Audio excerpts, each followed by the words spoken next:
You there, yes, you! Do you find yourself thinking about your pathetic, sad existence and wonder what it's all about? Do you feel upset that your consciousness was ripped from the void and imprisoned inside a mortal being in a universe with no apparent meaning? Do you find yourself asking questions like, why am I a thing, in a place, with subjective conscious experience?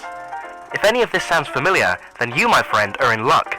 With a revolutionary new idea called neuroscience, you'll never have to worry about the meaning of your life ever again.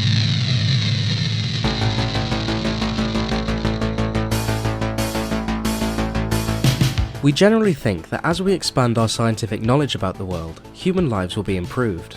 In the beginning of the 20th century, we had no idea that atoms had their own substructure, or how we inherited traits from our parents, or that there were objects in the universe that existed outside our galaxy.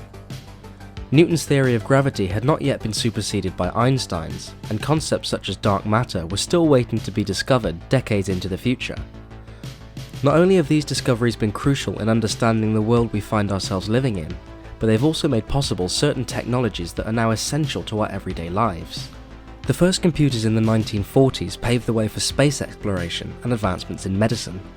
Further down the line, the computer would enable the invention of video game consoles, laptops, digital cameras, and eventually smartphones. It's likely that you're watching this video on one of those devices, possibly even holding it in the palm of your hand. Yet devices this compact would not be possible without the invention of the transistor, the integrated circuit, and the microprocessor. Without these, the computer would still weigh in at a respectable 30 tons. Of course, the other major achievement was the creation of the internet, and without each of these steps, it would be impossible for you to watch this video right now. How about celebrating these incredible technologies by hitting the subscribe button and liking this video? It can hardly be said that humanity hasn't made some stellar strides in learning about the world. Indeed, in this scientific golden age, it was promised that the more we discovered, the better our lives would become. There would be no need to feel lost or confused, as we would have all the answers we would ever need, and indeed most of our knowledge can be accessed almost instantly online. However, there has been one area of science that has proven to have the opposite effect. The more we learn about this particular area, the more anxious we as a species have become. This field, my friends, is that of neuroscience.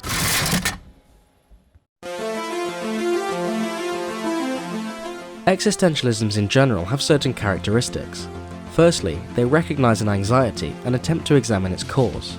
This typically involves some edgy philosophers sitting in Parisian cafes and chaining 50 cigarettes while writing novels that nobody can understand. The anxiety here is that there are no answers that could possibly satisfy the big questions we have about our existence, and the worry that there are no secure foundations for the meaning of our lives, our ethics, and our purpose as human beings. Secondly, existentialisms also involve positive steps towards regaining our sense of being human, and an attempt to eradicate the deep-set anguish being felt at the time. There have been three major waves of existentialism throughout history. The first wave, which included philosophers such as Nietzsche and Kierkegaard, responded to growing secularization in society, and the subsequent anxiety that God and religion could no longer guarantee the security of our ethical systems. Traditionally, our morals were secured by the fact that God was all-knowing and all-good, so we could be safe in the knowledge that we were doing the right thing. This all changed around the time of Charles Big Dick Darwin, which introduced a full scientific explanation for the origin of species, without the need for divine creation, so perhaps God didn't actually exist.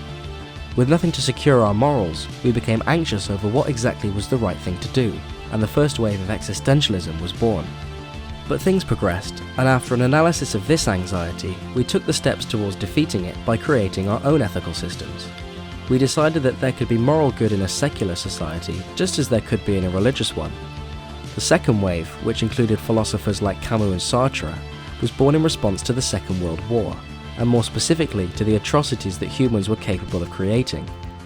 Before the war, we relied upon our self-made ethical systems as a source of goodness, but after the events of the Holocaust, confidence was shaken in the belief in a secular common good, and this caused a second wave of anxiety. Since we clearly can't trust people as a source of goodness, seeing as people can become literal Nazis, we instead placed our faith in science.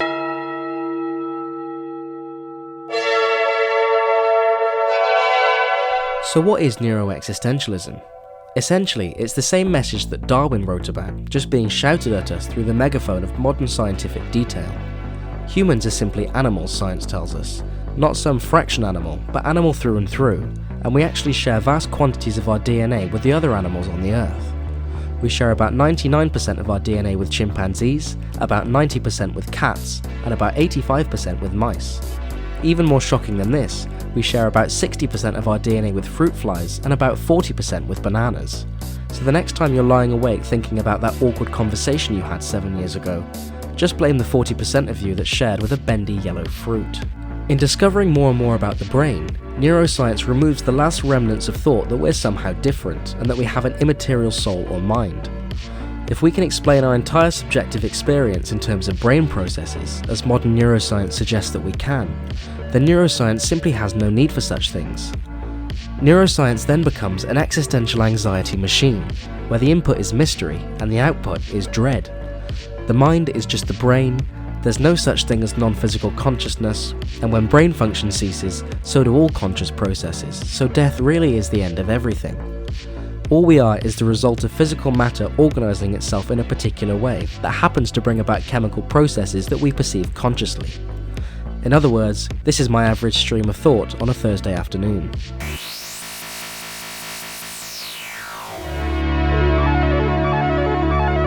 One result of neuroexistentialism is that our conceptions of free will have to be rejected as well. Philosophers from every age have written about free will and human autonomy. It's been central to both religious debates and debates over responsibility for our actions for centuries.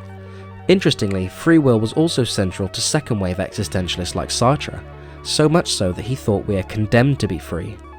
Sartre accepted that human beings are part matter, a physical thing, and this was something that was out of our control.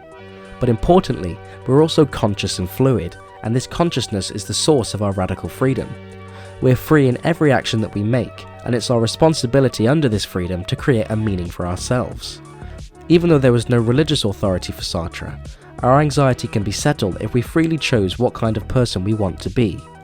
There might not be any meaning guaranteed by God, but that didn't matter, as we could make our own. However, recent findings of neuroscience suggest that no such thing as free will even exists. So for us stuck in the third wave of existentialism, the complete opposite is true. Our anxiety is caused by the fact that free will might not exist at all. As neuroscience progresses, we become better at figuring out the complex chemical and physiological processes that cause our behaviour. The more it becomes obvious that free will is just an illusion, and our behaviour is actually extremely deterministic. If you hit a snooker ball at the exact same angle and with the exact same velocity, the ball will land in the same place on the table no matter how many times you hit it. Neuroscience tells us that the same thing happens inside our brains. Theoretically, if we can discover a complete chemical picture of the brain, then we could predict every action that a person will make over the course of their lifetime. I might think I chose to write these words that you're hearing now, but in reality, it might be the case that my brain processes have already decided these words for me, perhaps seconds or even minutes before I think I did. The more we learn about the brain, the fewer reasons there are to believe in a non-physical mind, one that freely controls all our actions and is set apart from the deterministic laws of physics. The existential anxiety machine still rumbles on, creating more and more dread until we can resolve the anxiety that it creates in a meaningful way, as we have done before.